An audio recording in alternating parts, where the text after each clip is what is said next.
Hi, I'm Lulu and welcome to Lulu's Way. I'm really glad you're here. Today we're here to tell you about our experience visiting Valley of the Gods. Oh my God. Oh my God. Oh my God. All right, you have to go. You have to go. But there's things you need to know. I highly recommend it, but I'm going to highly caution you as well. So, absolutely beautiful in there. Absolutely beautiful. It's a 17-mile road that loops around and comes back out. So it's 17 miles. That's a lot of mileage of just beauty and interest. It's really cool. And it's free. Okay? It doesn't cost any money to get in there. And as you're driving this 17-mile road, there's all places to pull over that you can camp. I don't even know if there's any, is there any limit? Maybe there's a 14-day limit? I don't know. Yeah, I don't know. I would assume. Yeah, but I'm telling you, all along the way, there's all little spots to go out and camp. Beautiful, like, and just beautiful views, and it's wonderful. It's beautiful, but also when you're there, you can see the edges of Monument Valley too. Yep. So you do see some of that. Yep. And just like all that rock in there and all that red rock stuff going on in there was just beautiful. Beautiful driving through. And they had names. The different rocks had names. Like somebody was in the bathtub, lady in the bathtub. Oh, yeah. Yeah. Very nice.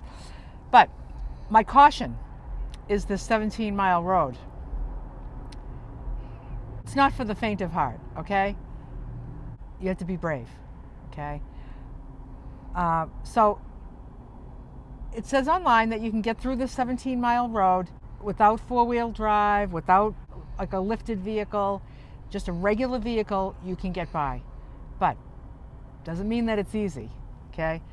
I would say that of all the really crazy-ass roads that we've been on since we've started this journey in Utah, and we've talked about them all, like, oh, that road, and oh my God, this road. This one, to me, took the cake. Yeah. It was rough. It was rough. Well, what added to it, though, was the fact, again, that we've had rain. And so some of those creek beds that weren't previously creek beds during these storms became creek beds. And which meant they were down in gullies. And but we didn't find any water. We didn't drive over any water. No, there wasn't any water. The gullies were there, though. But the gullies created by the water the previous week. Right. So basically, what we would run into a lot is you would be driving, now you got to go down and then up. And when it would go down, right at the very bottom, it would be cracked open.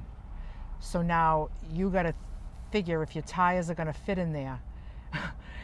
And if they stay in there, you're kind of in trouble. You know, like normally when you'd know you were going to go up a hill, especially with loose dirt and gravel, you would want to get your speed up. But because you had to stop at the bottom to get across these crevices. Right. And you had to go across the crevices slow. But there was that one that I was like, why do I think we're not going to make it over this one? It was just, there was such a big divide. But somebody had put a rock there. Yeah. Yeah. And I said, well, if I can get rocks, and I think they had put them there for that purpose, so you could. Yeah, I said, if I can get my one tire on that rock, and then my other tires in this crevice, and I had to pick up a little bit of speed. You have to just get a little bit of speed just to get over that opening. That now you got to go up the hill, and you're kind of skidding up the hill, and then you're going up the hill and you don't even know what's over on the other side. You don't even know what's on the other side. Is there going to be a car up there? Is there going to be a turn? Is the road going to curve? Turn, or is it going to be a big rock up there? Or there was just like, it was really, really hard driving. We did didn't we do 10 miles the first day? Yeah, we did about 10 miles, I'd say, the first day. And we were like, it was like, it was funny. It was tiring. It was exhausting, but it was exhilarating at the same time. Yeah. And it was just a challenge. And this little dirt road was a two-way. Yeah, but you know what was funny too? You'd come to these deep gullies that we had to go through, but then you'd come up and you'd have a nice little stretch. And Oh, it was yeah. kind of like you take that Ooh, opportunity yeah. to just kind of Nice breathe break. a bit. It was a nice break. Like you could go like maybe, 15 seconds without a rock or a bump or anything. And it'd be like, but then it would just start up again. And, like the roads would get very bumpy. Now, let me tell you, I duct taped my kitchen cabinets closed because the last time I was on really rough roads, they opened and all my spices fell out. Thankfully, nothing broke. Just put everything back in and duct taped it shut. So this time I duct taped it and now I'm all set. So now we did this 10 miles and I'm listening back there and I can just, nothing. It's like, how long did it take us to do those 10 miles? Maybe 2 hours or 3 hours? Yeah. Would you say 2 or 3 hours? Yeah. Yeah. It was like 3 to 5 miles an hour, I would say average. Yeah. And maybe we would do, like on those good parts, we'd get to 10. We'd do 10, But I'm gonna say 3 to 5 because you had to crawl over these. Yeah, because even on the good part, you didn't know when you were gonna hit bad because there'd be rock outcroppings. Yep. So you couldn't let your guard down for. Yeah. Even though you could breathe at some point, you really couldn't let your guard down. No, you had to keep watching. You had to keep watching. I'm listening to everything rattling back there, like major rattling. So I'm thinking like all my stuff is banging next. But I was just like, I'm going to trust my build that everything's in there, nothing's falling apart. So we finished the 10 miles in like maybe 2 hours, 2.5 hours, maybe. Yeah. So now we pick out a camp spot. We find this really nice spot right off the road, beautiful views, nice and quiet. Did we stay there one night or two? One night, yeah. And we waited. We were going to pull in a bit earlier, but then we decided we wanted to be able to get on the other side of the tall rocks so that we would have the sun in the morning. Yeah. Just to unfreeze us. We wanted to make sure we were going to, because it was cold. It was cold there. So we knew, it wasn't cold during the day with the sun out. The sun was beautiful. Like right now, the sun is beautiful. And it feels very, very, very warm right now, but it's only like 60 now. Yeah, where we are. There were a lot of nice pull-offs. Now I went there, it must have been 4 years ago, and at that time I think the road was worse. And at that time I don't think I saw another car when we were driving through, and we only saw one van parked there, which I assume for overnight. Now there were a lot, and there was a lot of traffic. Yeah. So it's not backed up. Not traffic. No. You wouldn't see a car for a long time, but when you'd see one, it would become a challenge. Like one would have to wait while you're trying to get up the hill, and if somebody's coming down while you're trying to get up, good luck. I mean, you just know, just pull over and wait. Let this person do this, get this over with, because it's really, really rough. There were a lot of vans and even RVs. Yeah. Camping. We saw a couple of cars. We saw that car come in and turn around and leave. Yeah. They did a 3-point turn and left. This was the first gully in, and they were doing a 3-point turn, which turned out to be about a 10 or 12-point turn. Yeah. And we knew these people did not need to be on that road. They were giving up. Yeah. They were like, nope, can't do it. But we just do it. We just do it because it was fun. It was hard, and then we had 7 miles to do the next day, and I think there was only 1 or 2 bad spots. The latter half. Yeah, but still, there's those 2 spots that were like, oh, we're gonna make it, and then, but all the other times you're rattling, rocking, and rolling. But let me just tell you, so that when we finished the 10 miles the day before, pulled into the place we camped, I went back to check my build. My whole kitchen was out of whack. The whole bottom front of it was yanked forward. The bottom next to the floor, where my cubbies are, was off the floor about this much, right? The whole thing was tilted back. It was all out of whack. My headboard, which is attached to the bed and to the side of the kitchen, got all wonky. I was like, oh my gosh. So I was trying to push it back. It wouldn't go back. Then I realized all the stuff that I keep behind the kitchen, when the kitchen moved, all that stuff kind of fell in and filled in the space. So I needed to take all that stuff out from behind the kitchen. I had to take all the cubbies out because of the weight. And then I used my foot and I pushed the whole thing back into place. And then I realized why that happened. Because I have faith in my build. You know, Bob did my build, and I have faith that nothing's going to fall apart. And I'm like, why did it fall apart? I found it. So when I pushed it all back into place, the big L bracket on the side of the cabinet right near the Berkey, when I lined it up with the mark, I could see the marks on the floor. There were no screw holes. When I changed the floor, I never screwed that down.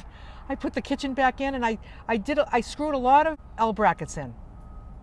Lots of them. The Berkey, the pantry table, the bed, everything's screwed down and L bracketed into the floor. That one big huge bracket on the side of my kitchen that has 3 screw holes, there were no holes in the floor. I never screwed it down. So thank God I have all my tools with me. Got out my power drill and my screws and my drill bits, and I pre-drilled 3 holes in my floor, put 3 screws in. That thing's not moving now. That was huge. Yeah. Because when I saw that, I was like, oh my God. Thank God none of it broke. So I just, put it back into place, screwed it in, put all the stuff back in behind it where it goes, put all my cubbies back in, and I was like, oh, thank you, God. So that was an adventure. I meant to ask you, were you playing music that night?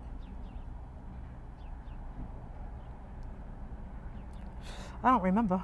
Well, Valley of the Gods. Think about it. It's kind of, I would say it was a sacred place, a sacred Indian place. If it wasn't, it should have been. Valley of the Gods, look at the name. Yeah. But when I'm in places like that, I can just imagine the spirits of Indians past just walking around. And I honestly thought that I heard a flute. Really? Yeah. And then I thought, nah, it's just my imagination. And then I thought, well, maybe Lulu's playing music. But yeah, I thought I did think I heard something. Wow. But I went to sleep anyway. Yeah. It was really, I know it sounds awful. If you're afraid of driving and you're afraid of bumps, you're afraid to kind of go off to the side and have 2 of your tires go up on the side of the almost like a wall, and so you like that. If you're afraid of that, or afraid of Indian spirits at night. Yeah. Or afraid of going up a hill, skidding while you're going up a hill, not knowing what's at the top straight of down. Straight down. There was a there was one that was brutal. It was like you thought you were just going to go just slide right down on your nose. What about that one that went down, but it also went around? I remember I saw you. You were already had made this turn that was wasn't in my sight yet. Do you remember what I'm talking about? Is that the one where the camper had parked right next to the road? Yes. Yes. Yes. That was a silly place for somebody to Yeah. park. That was rough right there. Yeah. That was really rough. But you know something? It was fun. I would do it again. It was, like I said, 17 miles of adventure. It's exhausting, but it's exhilarating. And I took some footage of the drive. I don't know if I got footage of an example of everything that I've talked about here, because I had the camera set up, and if it was going to fly off, I was going to, I took it down. I didn't want the camera to fly off, so I just, and that which doesn't kill you makes you stronger. Yep, it didn't kill us, made us stronger. And when we got out and finished that, it really felt like an accomplishment. Remember how we felt when we were out there doing the high five the day before? That was nothing compared to this. We were too exhausted to get out and do a high five. Yeah.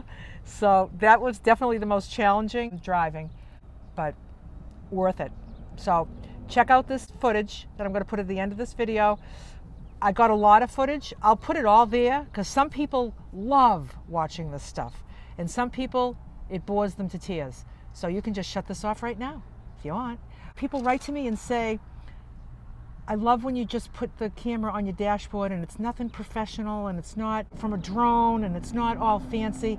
It's just from your eyes, because, you know, I'm never going to be there. I'm never going to see that. You know, people that are home or that are disabled, that are, you know, it's not an option for them to get out and see. And they thank me for showing them parts of the world that they will never see. So for you, I'm going to leave all this footage in and you watch as much as you want. And I hope it makes you happy. Bye for now.